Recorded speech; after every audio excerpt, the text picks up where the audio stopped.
Welcome to the Marvelous Designer Basic Garment Creation tutorial series. To make it easier to follow along with the lesson, please reset your user settings or make sure your mouse presets are on the 3-button or regular mouse. If you do not know how to change your settings, please watch our UI video first.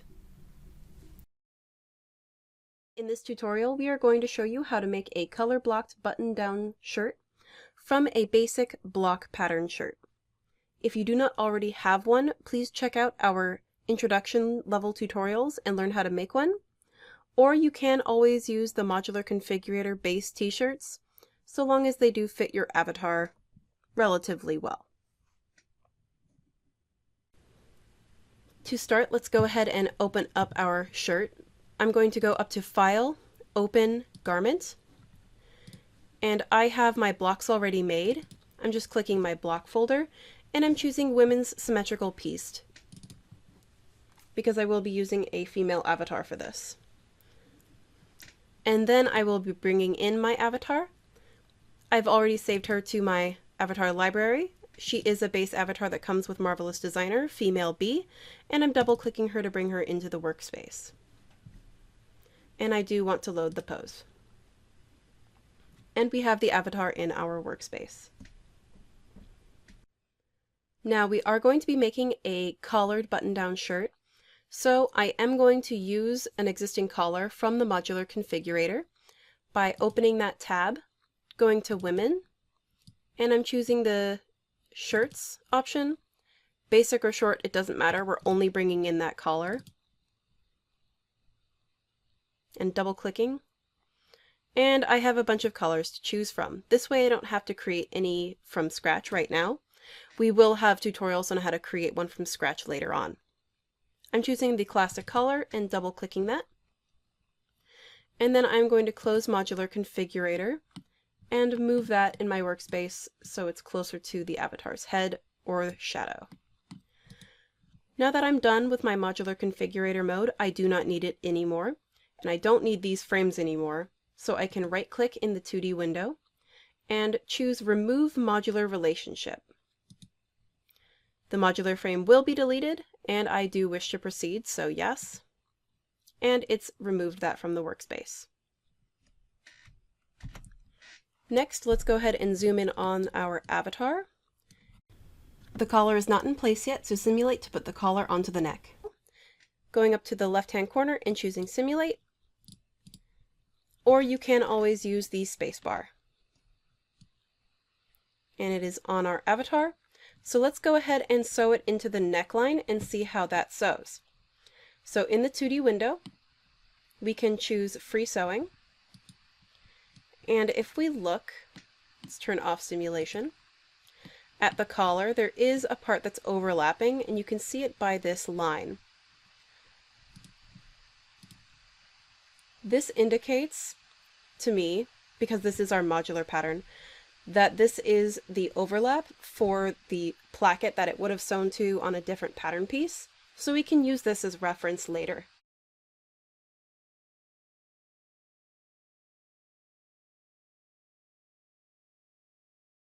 So just ignoring those two ends, using the free sewing tool again, or the M hotkey, selecting between those segment points, I'm going from right to left on the collar pattern, and you can see it in the 3D window.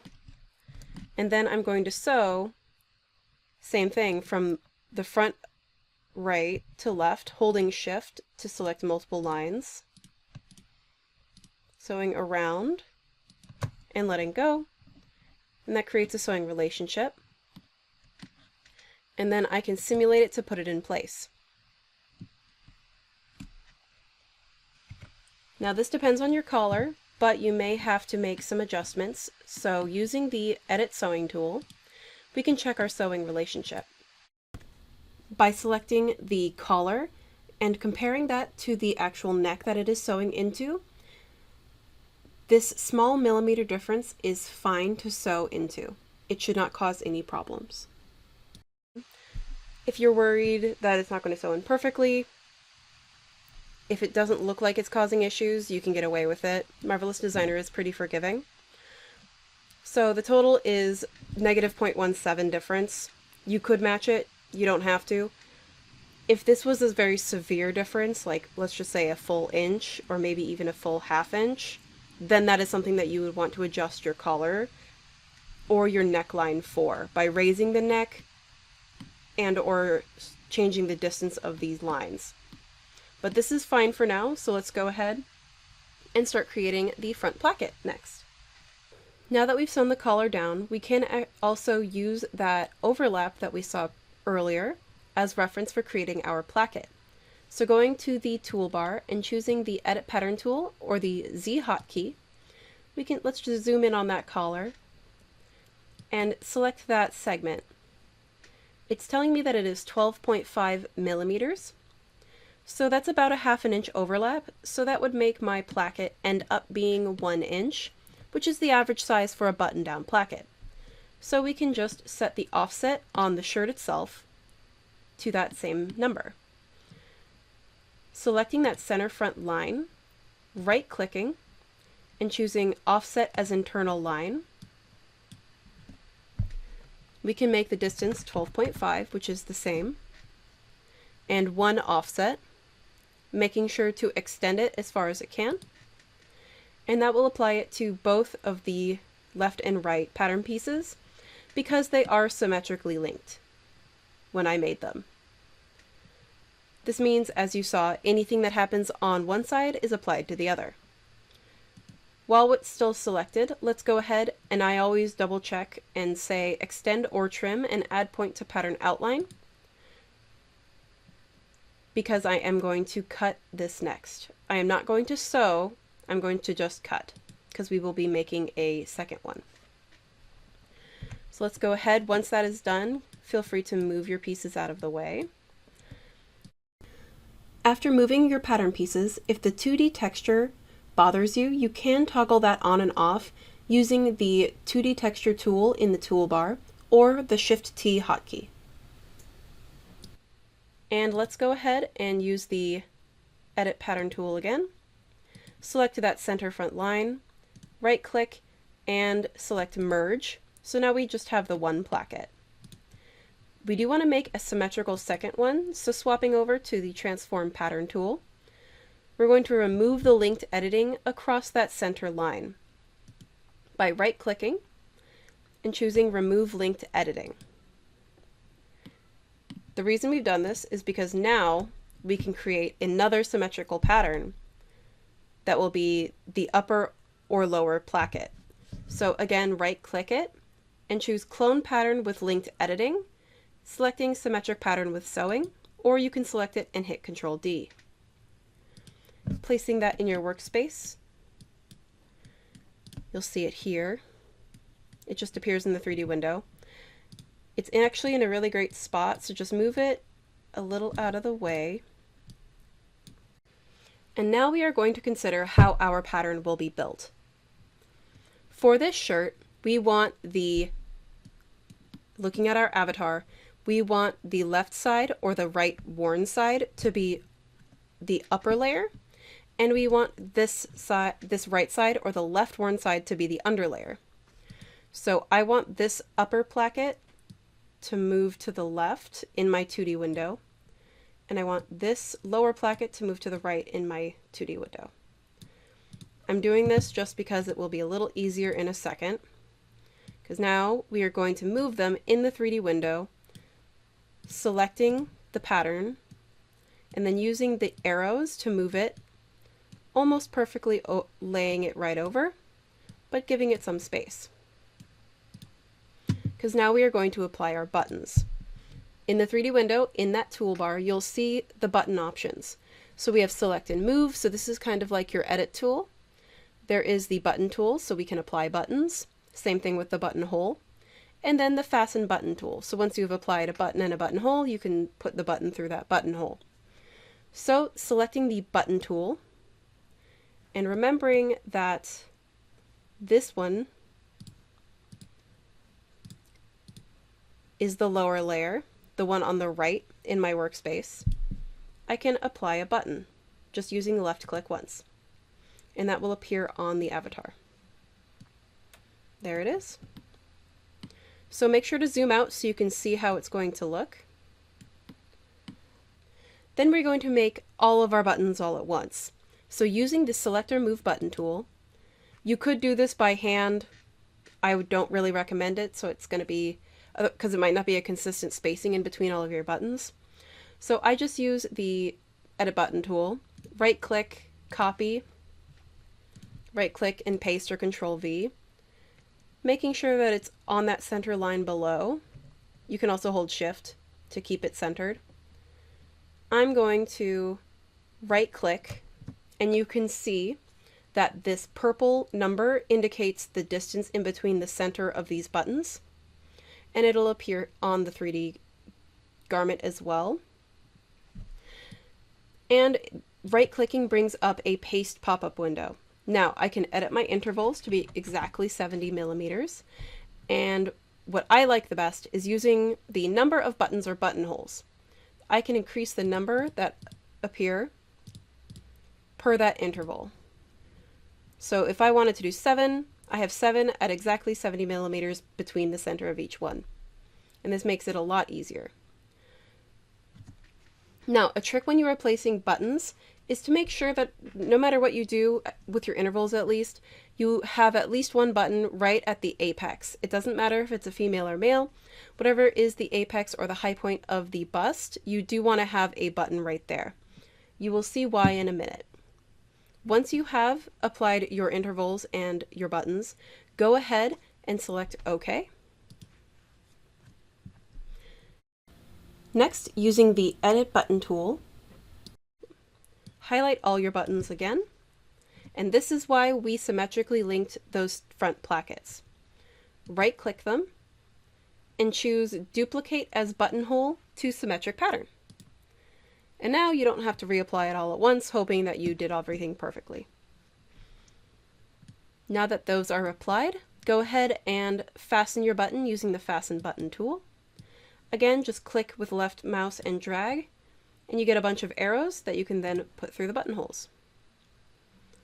Now, before we do this, let's go ahead and sew our plackets to our shirt and to our collar.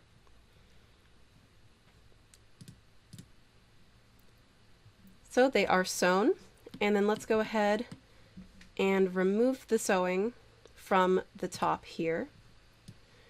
Using the Edit Sewing tool, I'm just using the Delete key. And then using free sewing, I'm just going to free sew the collar to the plackets. And the collar is not symmetrically linked, so it's not going to symmetrically sew to the placket, which is perfectly fine and what we want. Now that we've created that sewing relationship, and you can always double check it in the 3D window, make sure they're not crossed, go ahead and simulate, again using spacebar or just that arrow button. And now that we've simulated, now you can see that there would be gaping in the center if you didn't put a button straight in that center. Now that we've applied our buttons, let's go ahead and create a shirt yoke in the back and a box pleat. So swapping over to the back of our avatar and our back pattern piece, the first thing we're going to do to create a yoke, generally it's in the upper part of the shoulder, we're going to use the internal line tool, so going up to the toolbar, long pressing and choosing the internal polygon line or the G hotkey. We can just create an internal line by clicking once. You can hold Shift to keep it straight if you want, and then selecting that center line, and to finish, hit Enter. Now that we've created that internal line, let's go ahead and use the Edit Pattern tool, or the Z hotkey, and right-click, and choose Cut and Sew.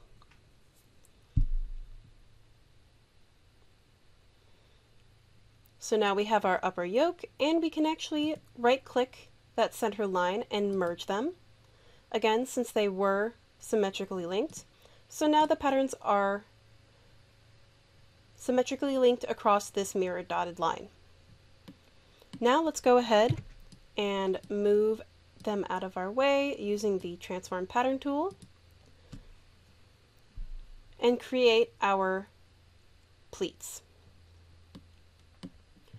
So first things first, we're going to use the Edit Pattern tool, or the Z hotkey. Right-click that center line and choose Offset Pattern Outline. So we're just going to do a 1-inch placket. So again, we're going to do 12.5, but this time we're going to do 2 offsets, because we want an outer layer, and then of course we need some space for it to fold. And while we're here, choose Create Internal Line, because then we can fold across those lines, making sure it's default corner. You can also do right angled. It doesn't make much of a difference right now. So I'm just going to stick with default corner and select OK. Again, since my center back is symmetrically linked, it will do this to both pattern pieces. And we can see this in the 3D window. I'm just going to replace them on my avatar using arrangement points and placing them, just moving them a little out of the way so we have space. And then I'm going to turn off arrangement points again. And now there's 2 ways to do this. If you select one of the internal lines, you can adjust your fold angle in the property editor, but a better visual for now is using, in the 3D window, we have a fold arrangement tool. So you can actually select your lines and fold them and watch them as they go, just like you would do origami. So you have a green and a red line. I'm selecting the red line, and I'm just going to fold it the way that I want my first fold to go, because I want my pleat to be on the outside. So I'm just folding the lower part, and now I'm going to fold the upper part the opposite direction. So now, using the edit tool, I'm going to zoom in, and you can see it's just a little zigzag, but the fold is going to be on this outside. Now once you've done this, you can actually see in the property editor your fold angle has changed. So make sure if it's gone down, just bring it all the way down to 0. And if it's almost near 360, just bring it all the way up to 360. It'll help with simulation. And since you've done it on one side, it is applied to the other side. So once you have created your fold angles, go ahead and simulate, or use the spacebar, and that'll pop right in place. So now we have this little open diamond. Let's go ahead and sew it closed. Using the free sewing tool, you can do this in the 3D window or in the 2D window. It is up to you. I'm just going to go ahead and sew that closed.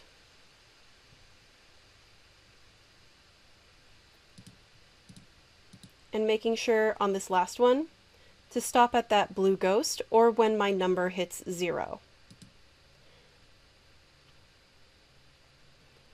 And while we're here, I'm just selecting the Edit Sewing tool.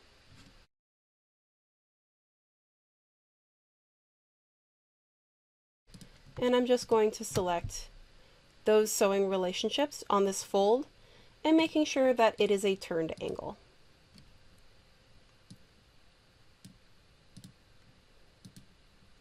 Once you have done that, go ahead and simulate, and it should fall into place. If you are having any issues, again, double check your sewing angle just for that pleat area.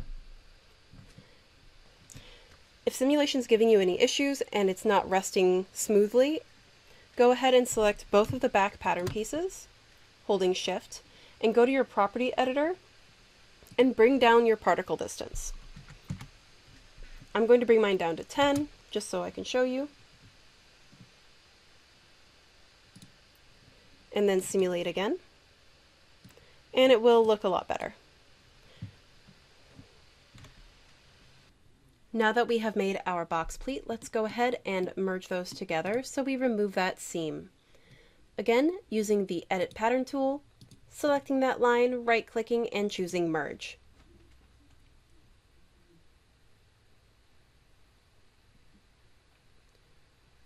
Now that the back is done, let's go back to the front and start our color blocking. We're going to be using the Line 3D Pattern tool. Now, if you use this tool while this button is open, it's going to be hard to actually go across the shirt. This is because we have that gap. So I'm going to hit Escape. To prevent that from happening, we can go ahead and just sew. You can do it in 2D or 3D. I'll just do it in 3D. We're just going to sew them together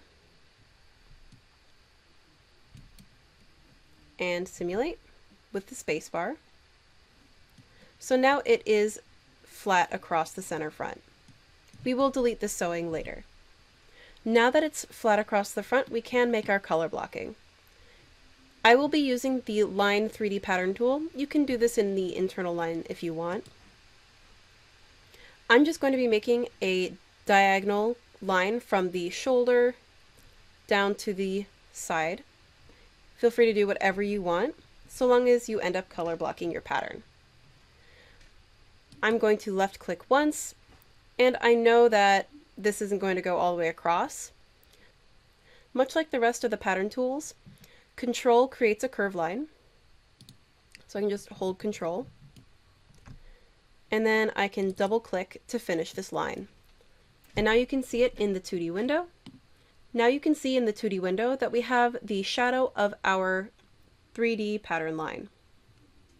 We can cut this, or you can turn this into an internal line by using the Edit tool to the left of the 3D garment tool, and right click. And here is where you could turn it to an internal line or an internal shape. If you wanted to clean up your line a bit, for me this is perfectly fine. I'm just going to choose Cut and Sew.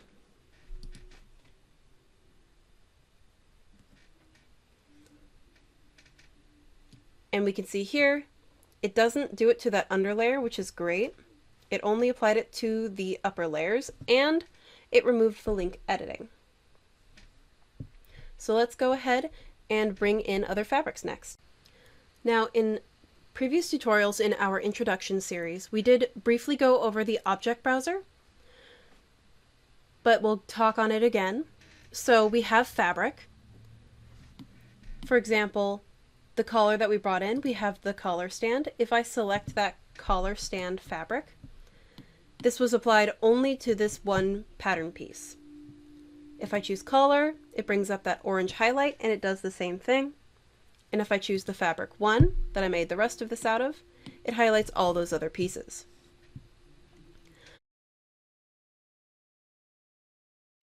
I can also add fabric, which we'll do in a minute. I can copy, so I can just make a copy of the same one. And while things are in place, I can also assign them. So if I select a pattern, I can use the Assign button or these little Assign small icons. If you double click the fabric, it brings up the property editor for that fabric. So you have the material, you have your texture, your normal map, your color, which we will be editing, and all the way down to the physical properties and details and thickness of material. The same thing goes for all of our buttons. So if I select that button tab, it's going to show me my buttons that are in my workspace. I have two. I have the one that came with my collar. If I select it, it shows me that it's button 2. And for button 2, if I double click that, it brings up the property editor for the button 2. I can change the width, the thickness, the weight of the button. And the same thing for materials, texture. I can make it shiny if I wanted, leather, plastic. I can also change the color, opacity if you wanted a semi-clear button, and so on. Same thing with the default buttons. And if I select the buttons or the buttonholes, it'll bring up the property editor for each one individually in the workspace. And we will be editing this as well. So same thing goes for the buttonholes.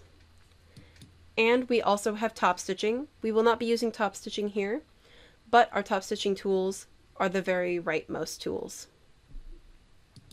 So adding fabric, we're going to choose the library tab and choose the fabric folder, and we're going to use the presets that come with Marvelous Designer.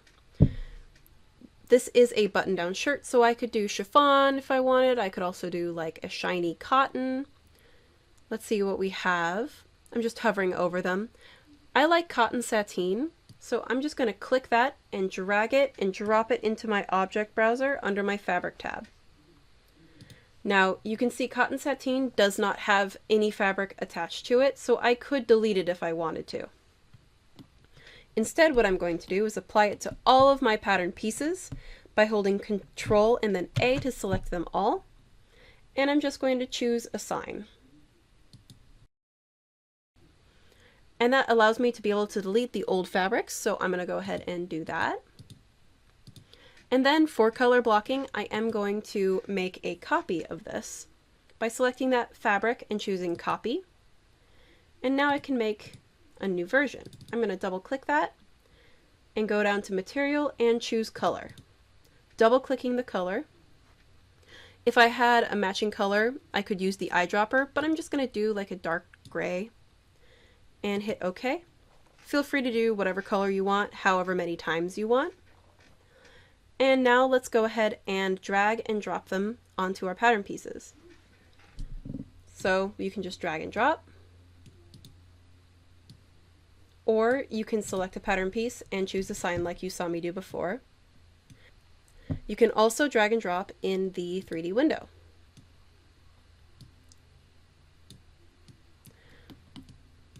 So I'm just going to place them, I guess like that. Looks pretty nice. And I'll put black on the yoke. And I think I will apply it to just the upper collar. And let's try the collar stand. Yeah. So that's what I'm going to do for my color blocking. Feel free and pause and apply your color blocking.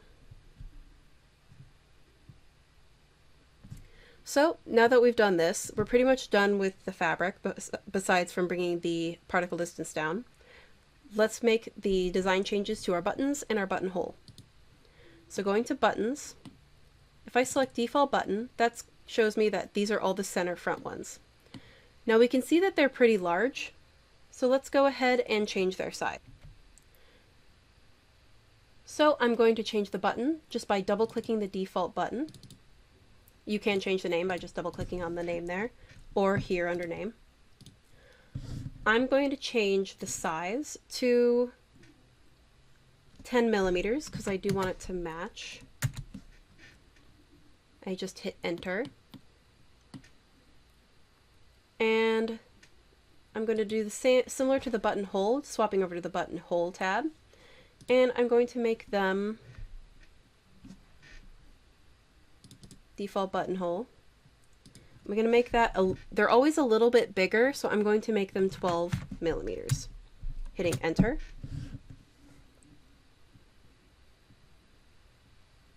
Now they're small little buttonholes. Going back to the button, let's go ahead and make a copy. And we're going to make the upper buttons matching, same with the buttonholes. So to do that, I'm going down to Material and Color of the new copy that I've made, double clicking, and I'm going to use the eyedropper tool to just eyedrop the dark gray and hit OK. And using the Select or Move button tool, or the Edit button, I'm just going to select those buttons, drag and select, and apply the second one to it, so it is the dark gray now. Same thing with the collar button. And then going to buttonhole, making a copy of the original one. Here, this time I'll change its color to dark gray. And double click. Do the same thing with the eyedropper tool. They don't have to be the exact same color. Generally, you don't really want it to be, so you can actually see the buttonhole. And we'll just do the same thing, selecting those buttonholes by holding Shift to select multiple different types, and I'll just apply that using the Assign. And simulate to see how it looks. And now we have matching buttonholes.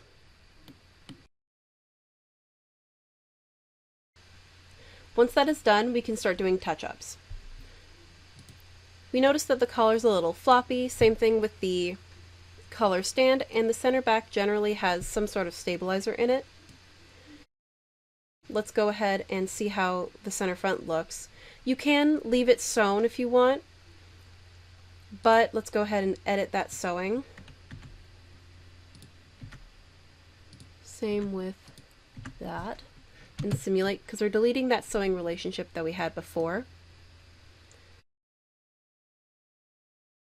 You can keep it white, or you can bring it down. I think I'll have it be the dark gray. But what we do want to do is we want to apply a sort of stiffening, or in this case, we call it bonding in Marvelous Designer.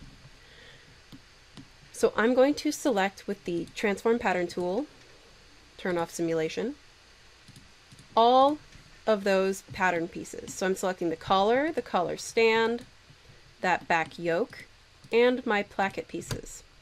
Then I'm going to Property Editor, and I'm going down to Bond and Skive. If I click that arrow, it gives me an option to bond. If I turn that on, it applies bonding or a stiffening rule to those pattern pieces. Using the preset of Fusible Rigid or Fusible Heavyweight, you can make your own if you want. Now if we simulate, that does make this a lot smoother. As well, what will make this smoother is, I'm selecting Control A, is bringing down our particle distance. Because right now it's at 20. If we stair step this down to 10 and simulate, that's going to look better no matter what we do.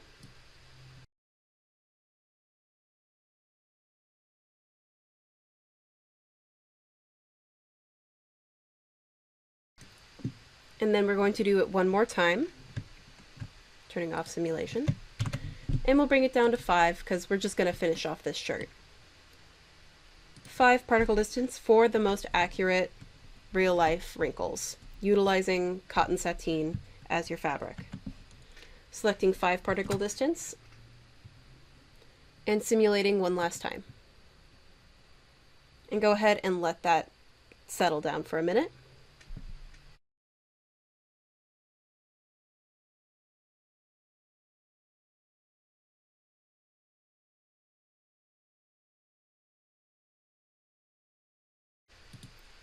And if you're worried about these drag lines on her shoulder, it's because her arms are out. Most shirts aren't made for you to stand like that all the time.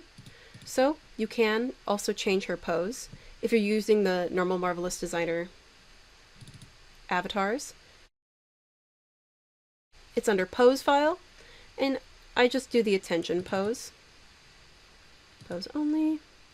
And it'll simulate as she moves her arms.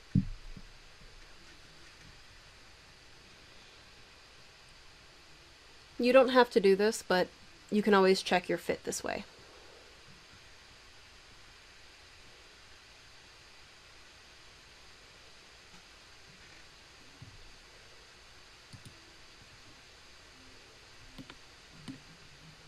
Once that's done, feel free to kind of pull at it.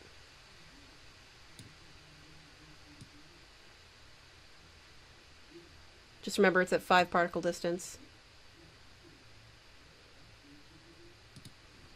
And let that shirt settle on your avatar.